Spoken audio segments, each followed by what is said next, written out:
उस दिन पूरे दिन रोते रहे, उस दिन भी कोई फल खाने को नहीं मिला। भगवान तीसरी बार जिस दिन रावण के द्वारा मेरी माता जानकी का हरण हुआ, उस दिन भी रोते ही रहे, आपने कोई फल खाने को नहीं दिया। और भगवान चौथी बार जिस दिन मेघनाद की शक्ति मेरी छाती में लगी, उस दिन भी आपने कोई फल खाने को दिया नहीं। वनवास यात्रा के ये वही 4 फल खाना। राम रो पड़े, लक्ष्मण को अपनी छाती से लगा लिया और कहा, भाई लक्ष्मण, कुछ नहीं दे पाया मैं तुम्हें। मैं वायदा करता हूं कि आने वाले समय में जब बलराम के रूप में तुम प्रकट होगे तो 24 अवतारों में तुम्हारी गिनती होगी।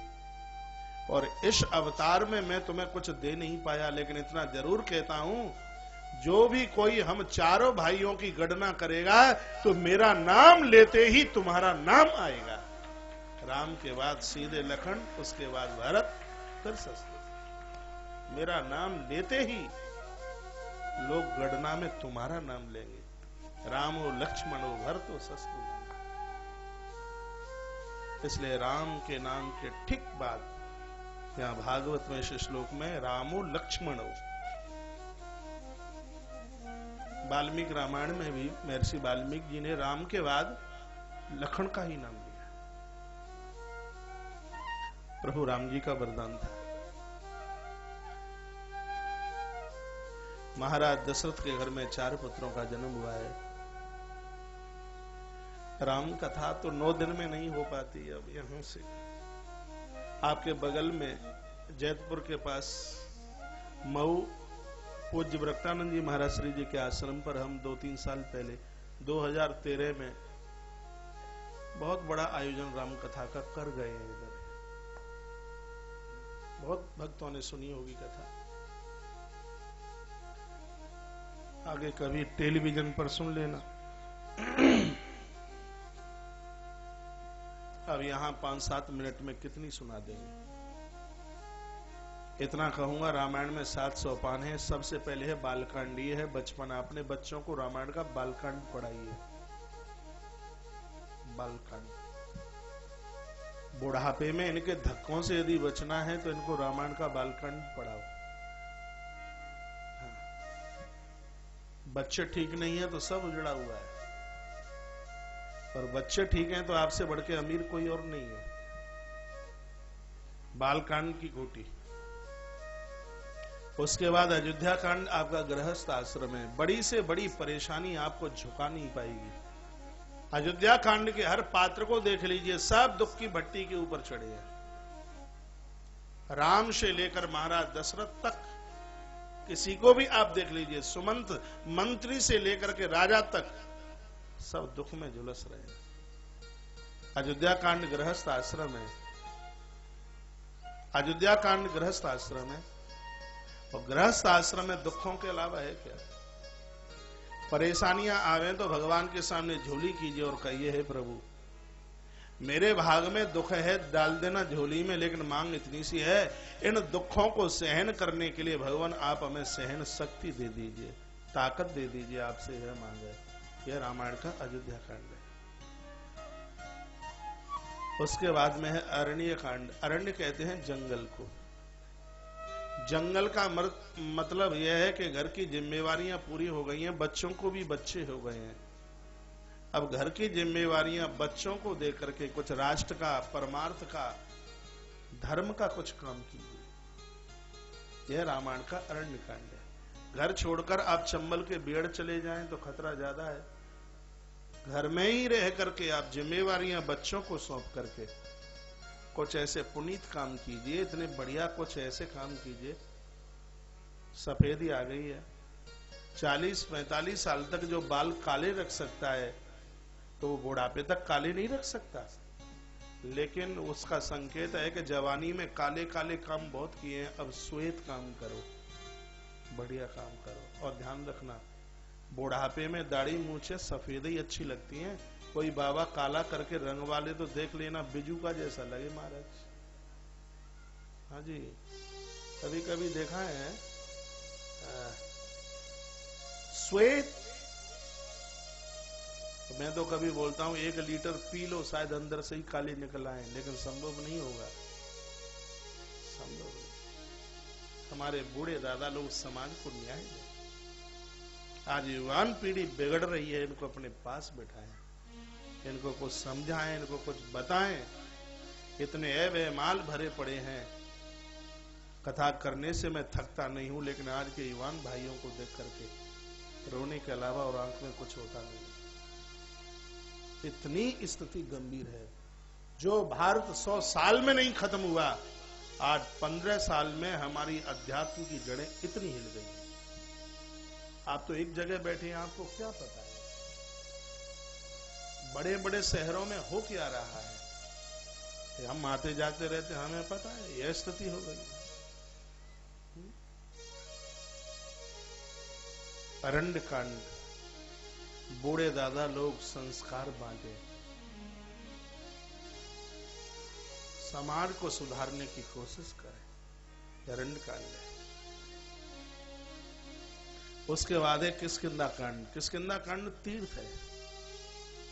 काशी में रहना और किष्किंधा कांड पढ़ना दोनों का महात्म्य एक है। काशी में शंकर रहते हैं, वही शंकर हनुमान बनकर किष्किंधा कांड में प्रकट होते हैं। इसलिए काशी का महत्व और किष्किंधा कांड का महत्व एक ही है। किष्किंधा कांड को तीर्थ कहा गया। वर्ष में से कुछ समय निकालकर आप तीर्थ आते जाते रहिए। शुचिता का नाम तीर्थ है। तीर्थ समय ना हो तो भी आते जाते रहिए। कोलू के बैल बनकर के ही मत जीना, तीर्थों में जाइए और तीर्थों की शुचिता को सावधानी पूर्वक उसका निर्वहन करें। यह किष्किंधा कांड है। उसके बाद में है सुंदर कांड। सुंदर कांड का अर्थ है हृदय रूपी वाटिका में भक्ति माता जानकी को बिठाइए तो कोई संत हनुमान आकर के दुर्गुणों की लंका को जला करके खाक कर देंगे। यह है सुंदर कांड। लंका में आग सुंदर कांड में लगी है ना। हृदय की वाटिका में भक्ति मां बैठेगी तो कोई संत हनुमान गुरु बन करके आएंगे और हमारी दुर्गुणों की लंका में अग्नि टेक देंगे आकर के। जब तक लंका नहीं जलेगी तब तक लंका कांड शुरू नहीं होगा। हाँ जी, जब तक लंका जलती नहीं है तब तक लंका कांड आरंभ नहीं है। भगवान सुंदर कांड में नहीं आए हैं, भगवान लंका कांड में पधारे हैं। भोगों की लंका में आग लगेगी तो राम जी अकेले नहीं बैरागी के सहित पधारेंगे, लखन के सहित आएंगे। राम लखन के सहित पधारेंगे और क्या करेंगे? बैरागी आएगा तो मेघनाद को मारेगा जो काम का प्रतीक है। राम आएंगे वह कुंभकर्ण को मारेंगे जो अहंकार का प्रतीक है। राम जी आएंगे तो रावण को मारेंगे, वह मोह का प्रतीक है। जब काम और अहंकार और मोह ये तीनों समाप्त होंगे फिर उत्तरकांड पैदा होगा जो मुक्ति का नाम है, मोक्ष का नाम है। मोह का रावण मरेगा, अहंकार का कुंभकर्ण मरेगा, कामनाओं का मेघनाद धराशायी हो जाएगा। वहां जीवन का उत्तर प्रकट हो जाएगा, जीवन का मोक्ष प्रकट हो जाएगा, राम राज्य की स्थापना हो जाएगी। यानी 3 प्रकार का शरीर, कारण, सूक्ष्म और स्थूल, ये तीनों शरीर महाराज भगवत चरणों में समर्पित हो जाएंगे और ऐसा हो जाएगा तब जीव का कल्याण है। यह है रामायण के 700। बहुत संक्षेप में सुना।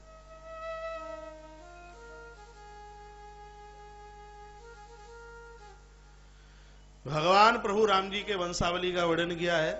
राम जी के 2 पुत्र हुए हैं, ये तो आप सबको पता है। नाम है कुशोलभ इति ख्यात तयो चक्रे क्रिया मुनि। 2 हैं, एक का नाम है लव और एक का नाम है कुश। ये राम जी के 2 पुत्र हुए हैं। उसी प्रकार से लखन लाल के भी 2 हुए हैं। लक्ष्मण के दोनों पुत्रों का शायद नहीं पता होगा, मालूम है? नहीं होगा, सुन लीजिए। हम कथा में ऐसी बातें ज्यादा सुनाते हैं ताकि पतो ही नहीं हो। लखन के 2 हैं, अंगद चित्रकेतु लक्ष्मणा आत्मज स्मृतहु। लखन लाल के 2 पुत्र हैं, एक का नाम है अंगद और एक का नाम है चित्रकेतु। बड़े होनहार बच्चे हैं दोनों। योग वासिष्ठ रामायण में पूरे कुनबे की कथा का वर्णन है। अंगद और चित्रकेतु उसी प्रकार से भरत के भी दो पुत्र हुए। क्या क्या नाम है? तक्षका पुष्कला इत्याताम भरतस्य महीपते। एक का नाम है तक्षक और एक का नाम है पुष्कल। आपको पता है कुरुक्षेत्र के मैदान में युद्ध कितनी बार हुआ? आपको पता है हनुमान जी बूटी लेने कितनी बार गए? कुरुक्षेत्र के मैदान में युद्ध 2 बार हुआ है। पांडव कौरवों का युद्ध हुआ ये तो सबको पता है, लेकिन भगवान परशुराम और पितामह भीष्म का युद्ध उसी कुरुक्षेत्र की धरती पर हुआ। महाभारत में वर्णन। हनुमंत लाल जी 2 बार बूटी लेने के लिए गए। एक बार लखन लाल को बचाने के लिए और दूसरी बार भरत के सुपुत्र थे जिनका नाम है तक्षक। यह युद्ध में मूर्छित हो गए थे। मूर्छित क्या, लखन मूर्छित थे, ये तो खत्म ही हो गए थे। उस समय बजरंगबली हनुमंत लाल जी महाराज बोटी ला करके उन्होंने भरत के पुत्र को जीवन दान दिया। उस समय राम जी के चरणों में जब श्री भरत थे, राम रो पड़े और भरत को कहा, भरत यह वह हनुमान है, यदि रघुवंश की 73 पीढ़ियां इसके चरण धो करके रोज पिए, इसके चरणों का वंदन करें, तो भी यह रघुवंश इस हनुमान के ऋण से उर्ण नहीं हो सकता। हनुमान ने हम लोगों के लिए इतना कुछ किया। ऐसे हनुमान, ऐसे हनुमान क्या कहूं बजरंगबली हनुमंत लाल जी के लिए। एक दिन इस सभा में माता जानकी ने बड़ी सुंदर सी माला हनुमान को पहना दी। हनुमान ने देखा, तोड़ दिया। मैया जानकी ने कहा, हनुमान इतने लाड और प्रेम से हमने तुमको माला दी और तुमने तोड़ दी। हनुमान ने कहा, मां जिस माला में राम नहीं है, माला है किस काम की? इस माला में मुझे मेरे आराध्य का कहीं नाम दिखाई न दिया, माफ करना मां, इसलिए मैंने इसको तोड़ दिया है। विभीषण पास में बैठे थे और कहे, बंदर ज्यादा न बोल, माला में तो तुझे नाम न दिखा, माला तोड़ दी, लेकिन तेरी देह में हमें राम नहीं दिखते, तो इसको तू काहे को रखे है? इसको तो तूने खत्म किया नहीं। इतना कहा, भूचाल आ गया हनुमान का, रोम रोम फड़कने लगा। खड़े हुए कहा, विभीषण क्या कहा? मेरी देह में राम नहीं, और उसी समय अपना सीना फाड़ करके लगा दिया। राम लक्ष्मण माता जानकी दर्शन कराया महाराज भरे दरबार। ऐसे हनुमान का भक्त बन जाना यह हनुमान की ही कृपा है। बड़े भाग्यशाली हैं आप में वह लोग बजरंगबली श्री हनुमंत लाल जी महाराज के चरणों में जिनकी श्रद्धा टिकी है। जब तक्षक मृत पड़े हुए थे युद्ध में, बजरंगबली हनुमान बूटी लेकर के आए हैं। रघुवंश चरणों में जुड़ गया। हनुमान ने वह काम किए हैं। श्री भरतलाल को 2 बेटे हुए हैं, तक्षक और पुष्कल। तक्षका पुष्कला इत्यास्ताम भरतस्य महीपते, भरत के पुत्र। शत्रुघ्न महाराज को भी 2 बेटा हुए जिनके नाम है सुबाहु श्रुतसेनस्य शत्रुघ्नस्य बभूवता। शत्रुघ्न के 2 पुत्र हुए हैं, एक का नाम है सुबाहु और एक का नाम है श्रुतसेन। सुबाहु और श्रुतसेन ये शत्रुघ्न महाराज के 2 पुत्र हैं। भगवान की वंश वृद्धि का पुराण के अंतर्गत वर्णन किया। यह सूर्यवंश के राजाओं की कथा सुनाई है। महाराज परीक्षित गदगद हो गए और कहा, प्रभु जिस चंद्रवंश में भगवान ने मेरे पूर्वजों को अभय दान प्रदानित किया, ऐसे अब मैं आपसे चंद्रवंशीय राजाओं की कथा सुनना चाहता हूं, जहां भगवान कृष्ण धरती पर आकर के प्रकट हुए। ये कथा आप हमें सुना दीजिए। सुन लीजिए, भगवान आने वाले हैं। चंद्रवंश, चंद्रमा का बेटा हुआ बुध, बुध का बेटा हुआ पुरुरवा, पुरुरवा का पुत्र हुआ नहुष,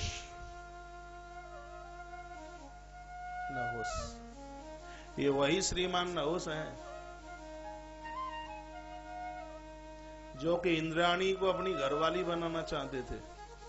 सो पालकी के नीचे ब्राह्मणों को ला करके जोत दिया और कहने लगे सर्पा जल्दी चलो। ब्राह्मण ने श्राप दे दिया, हमारे ऊपर आदेश करते हो सर्पा, तो जाओ अजगर नाम के सांप बन जाओ। सो लुढ़कते पुढ़कते ब्राह्मणों के चरणों में, सप्तऋषियों के चरणों में गिरे। कैसे कल्याण होगा? तब कह दिया है कि द्वापर में धर्मराज युधिष्ठिर के प्रश्नों के जवाब में तुम्हारा कल्याण होगा। यही नहुष इनके वंश में आगे चल करके महाराज एल नाम के राजा हुए।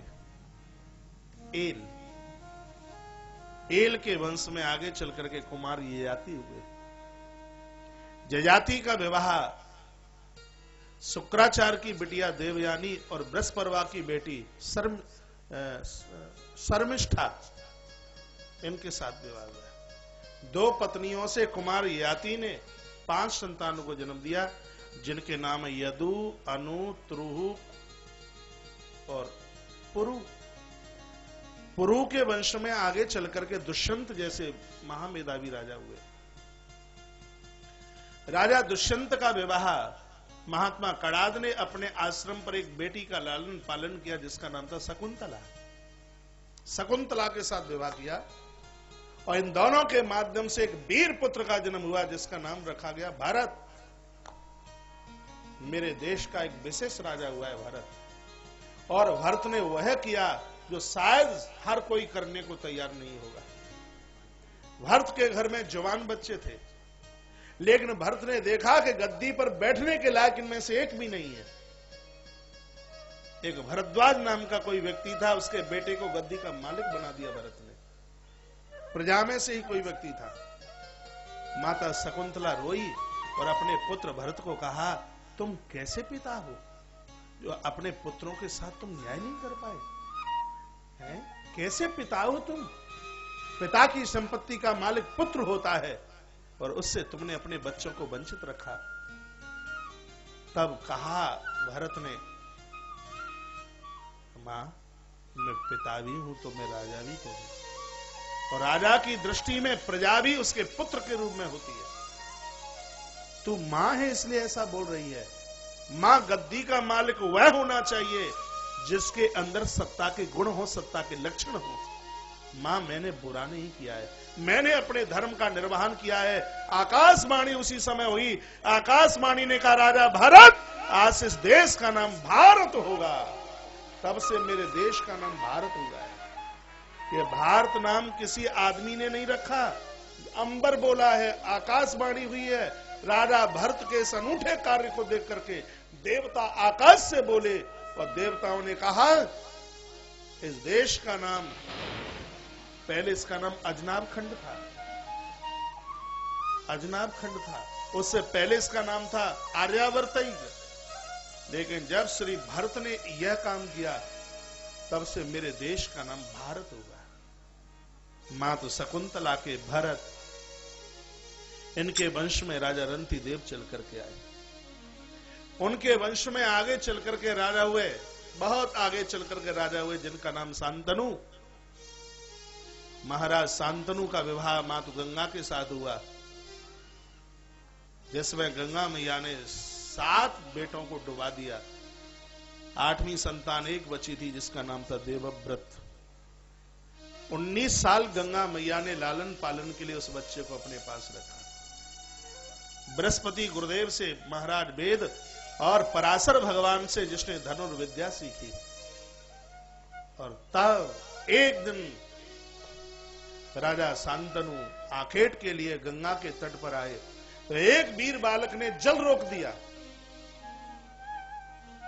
राजा शांतनु को लगा, ये कौन है जिसने जल रोका है? बाण खींच करके तैयार हुई। उसी समय मातु गंगा शरीर से प्रकट हो गई। कहा, राजन कोई और नहीं है, तुम्हारा बेटा देवव्रत है। कहा, पुत्र पिताश्री जी को प्रणाम कीजिए। देवव्रत ने पिता को प्रणाम किया और मातु गंगा ने कहा, नारी के पास हर चीज उसके पति की होती है। 19 साल मैंने बच्चे को संभाल के रखा है, अब ये तुम संभालिए। मातु गंगा जब चलने लगी तो बालक देवव्रत रो पड़ा। कहा, मां मैं कितना बड़ा अभागा हूं, जब मेरे पास में मां थी तब मेरे पास पिता महाराज नहीं थे, और आज मेरे पास पिता है तो मेरे पास मां नहीं है। मां तो गंगा जब छोड़ के गई है, पुत्र रो रहा था देवव्रत। तब पिता ने कहा, बेटा मैं तुम्हें बिना मां का नहीं रहने दूंगा। लोग तो क्या क्या कहते हैं शांतनु के लिए, लेकिन ऐसा नहीं था। पुत्र देवव्रत को वचन दिया और इसी वचन की वजह से मत्स्यराज की बिटिया सत्यवती के साथ विवाह हुआ। जगत प्रसिद्ध कथा, यहां ग्रंथ में भी कथा है, देवी भागवत में तो यह कथा बहुत विस्तार से है। नाव चलाते हुए यमुना के किनारे पर, नाव चलाते हुए यमुना के किनारे पर जब राजा शांतनु ने उस मत्स्यराज की बेटी को देखा, विवाह की इच्छा जाहिर की। सत्यवती ने कहा, मेरे पिता से मेरा हाथ मांगिए। मत्स्यराज को जाके कहा, मत्स्यराज ने कहा, नहीं, तुम्हारे यहां बालक पहले से है। मेरा संकल्प है मेरी बिटिया के उधर से जन्म लेने वाला बच्चा गद्दी का मालिक होगा। शांतनु लौट करके चले आए हैं, मुंह से आवाज निकली नहीं है। बालक देवव्रत को पता चला है और सीधा बालक देवव्रत मत्स्यराज के पास पहुंचा और मुंह से क्या सुंदर शब्द निकले हैं, मेरे होने वाले नाना जी, कहने में मुझे संकोच लग रहा है, माता सत्यवती को मेरी मां बनने का मुझे सौभाग्य दीजिए। क्या शब्द है, मुझे सौभाग्य दीजिए। मत्स्यराज ने कहा, अपना संकल्प सुनाया। देवव्रत ने कहा कि मैं वादा करता हूं हस्तिनापुर की गद्दी पर मैं नहीं बैठूंगा। मत्स्यराज की खोपड़िया इतनी चालाक निकली, कहने लगा, तुम तो नहीं बैठोगे, लेकिन तुम्हारी संतान के द्वारा सत्यवती के बच्चों को मार दिया गया और उन्होंने गद्दी को हड़प लिया, फिर क्या होगा। इतना कहा, भगवान सूर्य सामने नजर आए देवव्रत को। महाराज गंगा पुत्र की आज भुजाएं फड़कने लगी, रोम रोम फड़कने लगा। भगवान सूर्य की साक्षी में दोनों हाथ उठा करके बालक देवव्रत ने